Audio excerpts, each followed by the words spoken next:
Assalamu alaikum everyone. Today I'm going to give this lecture through recording and I'll upload this recording on YouTube. So आज है जी Wednesday और आज हमारी जो है वो लेक्चर बनता है lecture number 3.2 right third week second lecture. अच्छा the stuff we cover today in class I'm going to give you through this recording. पहली जो चीज़ हमने आज के क्लास में की थी that was production possibility frontier.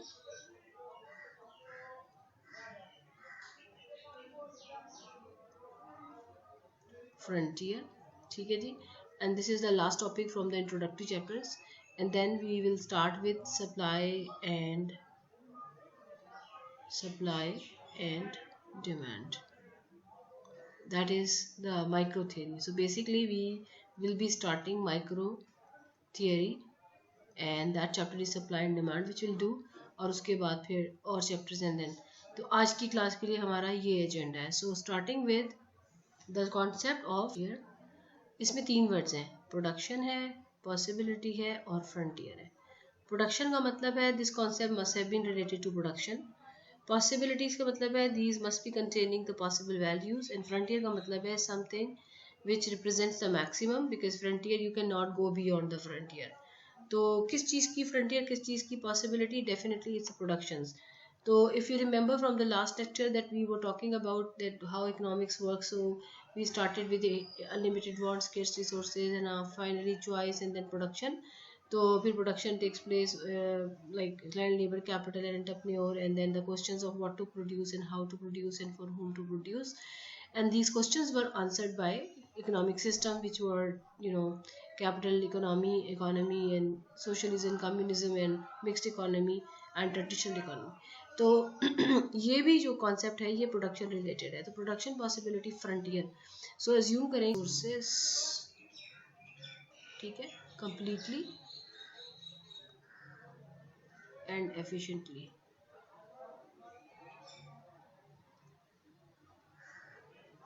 Then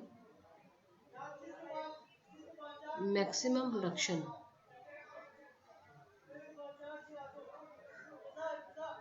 which can take place in an economy is called, what it is called? Production possibility frontier. ठीक है जी. तो अब देखो इसके अंदर दो इम्पोर्टेंट चीज़ें हैं कि इकोनॉमी यूज़ कर रही है अपने रिसोर्सेज को कैसे, कम्प्लीटली एंड एफिशिएंटली. सो इसका मतलब है कि अगर if we relax this assumption, if economy is not using its complete resources or resources are used completely but not efficiently, in both cases the production possibility current frontier will not be achieved. So if I try to make the graph of this equation, so definitely we are saying that if the economy is producing using all of its resources and the maximum production which takes place in an economy. Now if we talk about an economy has many production and it's really very difficult if you can want to make a graphs, and it's not really possible that you may be able to make a graph because the graph जो आप बना सकते हो वो ज़्यादा से ज़्यादा 2-dimensional space है जो कि आप easily बना सकते हो. So in order to overcome this problem, we assume that economy is allocating all of its resources and just producing two goods, and these two goods are, let's say ये food है और guns है. Food का मतलब है food वाले सारे item और गन्स का मतलब है डिफेंस. तो इकोनॉमी जो है उसकी दो प्रायोरिटीज़ हैं, या तो वो फूड क्रिएट करती है या फिर वो गन्स प्रोड्यूस करती है. और हम ऐसा करते हैं कि हम जो है ना इसको ले लेते हैं, हम यहाँ पे ले लेते हैं फूड, ठीक है, एक्स एक्सिस पे, और यहाँ ओनली तो वो यहाँ पर कहीं होगा. तो इसका मतलब है सपोज करो कि वो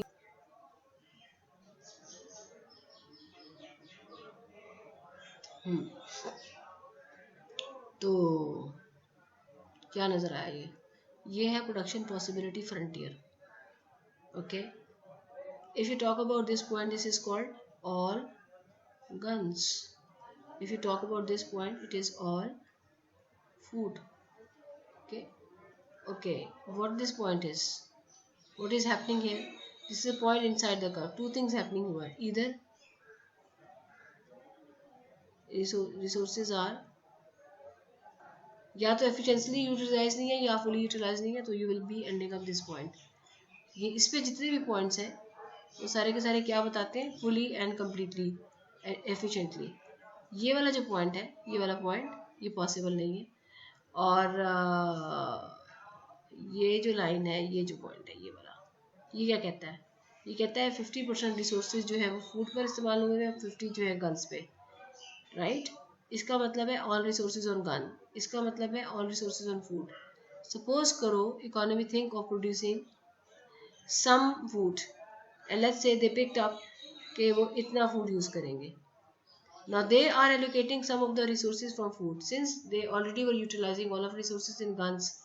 So they do not have more resources to go for food. In order to go for food, they will have to take some resources from guns and to allocate on food. तो वो क्या हो रहा है? So how would we elaborate all this in this graph? इतना food government produce कर रही है और कहाँ पे आ रहा है ये point? Production possibility frontier पे यहाँ पे आ रहा है suppose करो। तो ये क्या चीज़ है, ये क्या चीज़ है, ये जो सेगमेंट है, सॉरी मैंने बहुत हाईलाइट कर दिया इसको, मैं करती हूँ ऐसे। ये जो सेगमेंट है ये नजर आया, ये सेगमेंट क्या है, ये है जी sacrifice of guns to produce food. So what the government has to do? Government has to take away some resources from the production of gun and to be allocated in the production of food. So should it be the sacrifice or the cost of producing food? Yes. So what do we call it? Which is called opportunity cost. What is opportunity cost? Best foregone option. A trade-off. देखिए सारा trade off है, more food less guns, more food less gun. So this is all representing trade-offs. Trade-off is the opportunity cost. वो किसकी opportunity cost? Opportunity cost of producing food. Sacrifice क्या है? Guns. So we are done with this. Next thing which we have to talk about, is it ever possible that we can go beyond this frontier? यानी कि मैंने जो ये frontier बना दिया है ये हो सकता है अगर उस पर ह्यूमन डेवलपमेंट के ऊपर, ह्यूमन कैपिटल से। ह्यूमन कैपिटल क्या होता है? Investment on humans to improve their efficiency. तो ये क्या है? Increase in efficiency of labour. Any increase in any of the thing, either the amount or the efficiency will make this curve move outwards. So it could have been like this. इसका क्या मतलब है कि जो technological progress I है, जो betterment आई है, economy जो ग्रोथ आई है, it is conducive to guns and it is conducive to food. यानी कि जो डेवलपमेंट आई है उसमें दोनों चीज़ें इंप्रूव हुई हैं। लेकिन अगर इसके मुकाबले में अगर हमारे पास एक ऐसा कर्व है और ग्रोथ आई है ऐसे करके, तो क्या मतलब है? टेक्नोलॉजी जो इनकॉर्पोरेट हुई है इकोनॉमी में, it is more conducive towards the production of guns. और तीसरी पॉसिबिलिटी यू मे अंडरस्टैंड कि वो क्या हो जाएगी, if this is the situation, so this could have been the growth. So ये बाइस्ड ग्रोथ है, but this is neutral growth towards both of the commodities. So this is a concept of production possibility frontier. That is all. Now moving on to the next concept, which is market. So market के अंदर क्या चीज़ है? What is market? Market is defined by two things only, and that is खत्म हो गया, supply and demand. So I'm starting with demand. What is demand? Demand क्या चीज़ होती है? Demand is composed of two things. One is called willingness and the other thing is called ability. अगर आपको कोई चीज़, if you want to buy something but you do not have the ability, that is not demand. And if you are willing to buy something but you are having the ability but that you are not wanting it, so that is not demand. So demand has to be the something which is combining willingness and ability. और sales लग जाते हैं, ये discounts आ जाते हैं, you are able to buy, so you start buying it. The more the price is going down, the more you want to buy it. तो इस चीज़ को अगर मैं डाटा में रिप्रेजेंट करूँ तो मैं कहूँगी, या I would say in theory, so it say कि there exist a negative relationship between price remaining the same, right? And I would explain this part later on. अभी मैं इसको सिर्फ लिखवा रही हूँ. So वो मैं क्या कह रही हूँ, there exists a negative relationship between, ये negative को हम इसको अगर मैं इक्वेशन की फॉर्म में लिखूँ तो मैं लिखूँगी quantity demanded is a function of price, और इसके ऊपर नेगेटिव साइन का मतलब है ये नेगेटिव रिलेशनशिप है. ठीक है. So I present a data here and then we'll try to understand this concept more. Let's say I have price data for some commodity X which is 0, 5, 10, 15, 20 and quantity demanded जो है इसके ऊपर जो है वो है quantity demanded है जी let's say 40, 50, 40, 30, 20, 10 और इसको मैं यहाँ 25 ले लेती हूँ, ये 0. So what is it? It is the data on the behavior of people, how they demand at different prices. So can you see one thing over here? As price is rising, quantity demand is going down. Can you see that?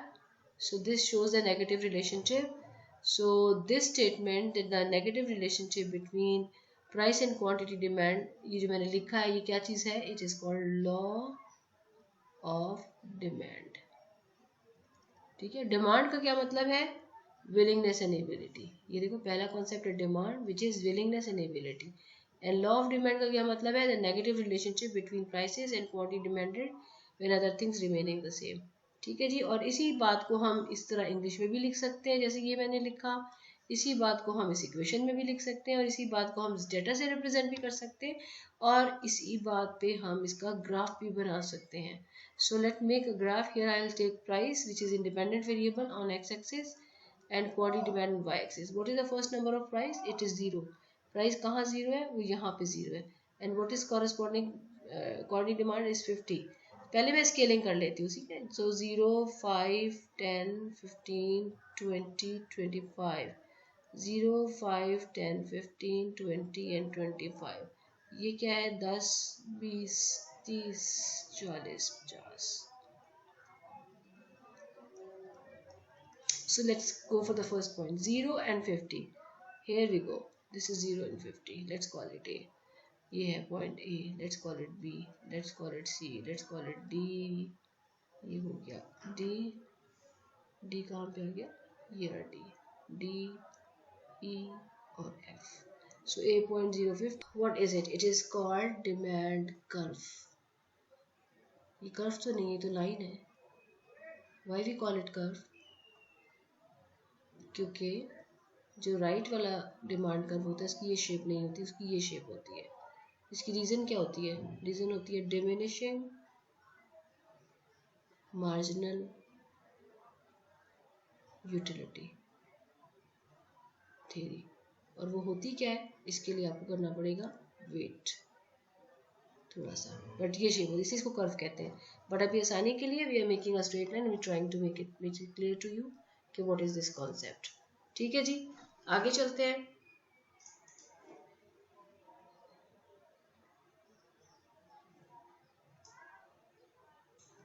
Going down.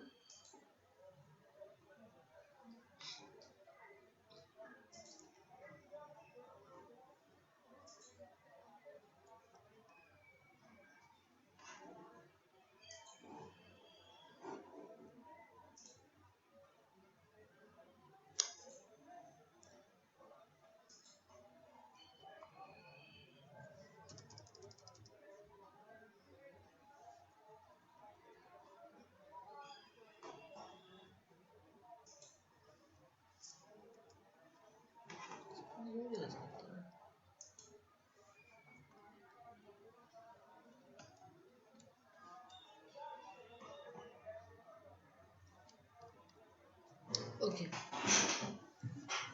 So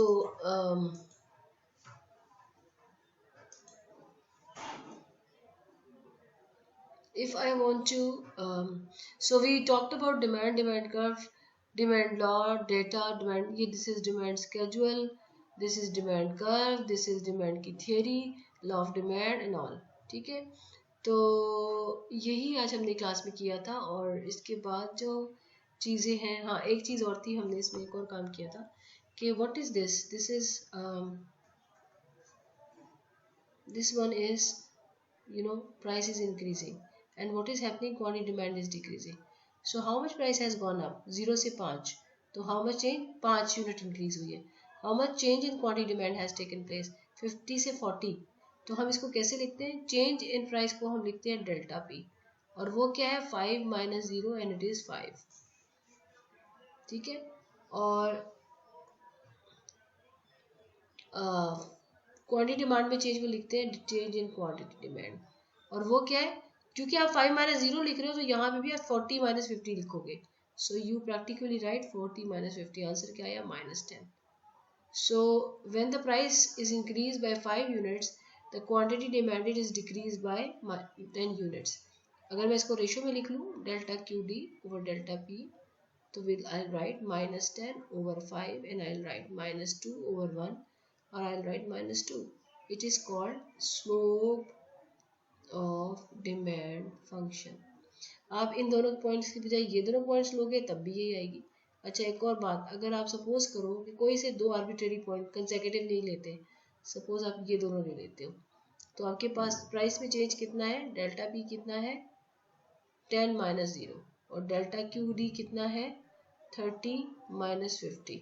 ये आ गया 10, ये आ गया -20, और delta Q over delta P जो है वो आ गया -20 over 10 and इसको से -2. तो कहने का ये मतलब है कि लीनियर डिमांड फंक्शन पे slope remains constant. Slope is constant. तो इस वजह से आप इसके कोई से भी दो कंसेक्यूटिव पॉइंट पकड़ोगे तो slope will come as -2. And how would you explain this -2? Slope is -2. हाँ, इसका मतलब होता है for every increase in price by